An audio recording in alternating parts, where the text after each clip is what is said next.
Everyone, in this video I'm going to be filling you in on the secrets of Thanksgiving. This is just part 1 of the full message on Thanksgiving, so be ready for that. Thanksgiving is acknowledging something that someone has done for you. The way your parents were unhappy the last time you received something from them and you forgot to appreciate that thing is the same way God feels every time you receive something from Him and you fail to thank Him for that thing.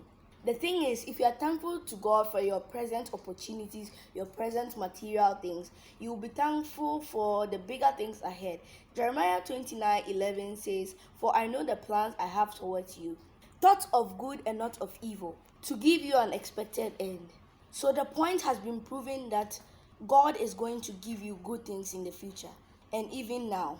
So you can only unleash that good thing with your thanksgiving. Philippians 4:6 says, "Be careful for nothing, but in everything by prayer and supplication with thanksgiving, let your requests be made known to God." The first question that came to my mind when I read it is, why will you be anxious if you have prayer, supplication, and thanksgiving? God gives what man cannot give. So He deserves all our gratitude. He is annoyed anytime we receive something from Him and do not acknowledge that thing. We do not acknowledge Him for that thing. This is the hard truth. If you can't thank God, it is telling Him that what He did for you or has done for you is worthless. The Lord will use your gratitude for the present things to give you more things in the future. As I established in Jeremiah 29:11, there are obviously going to be good things for us. There are good things in store for us. A thankful heart is a receiving heart. If you want something, it's obviously going to be bigger than your present.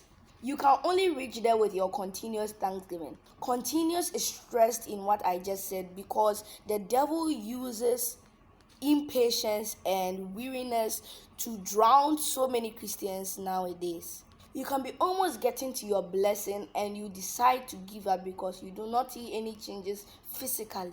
But the thing is, things that happen in the physical are as a result of what happens in the spiritual.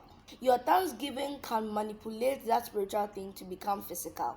Not only in the thanksgiving aspect, but in so many aspects like prayer and fasting. So many Christians decide not to do these things because they do not see improvement.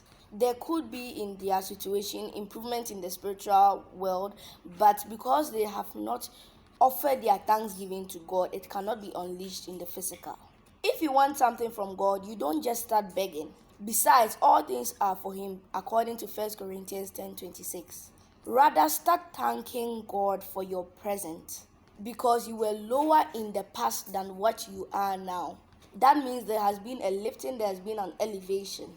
A prayer warrior, a suppliant, is powerless without thanksgiving. So it says here that thanksgiving is the seasoning that you can't go without. Paul wanted the thanksgiving to stand out because he knew the problem in his time and now. And that problem is failure to commit your thanksgiving to God. Being ungrateful. Supplication. I will end on this note. You can start thanking your parents, your siblings, etc. as practice. Thank you for watching and be blessed.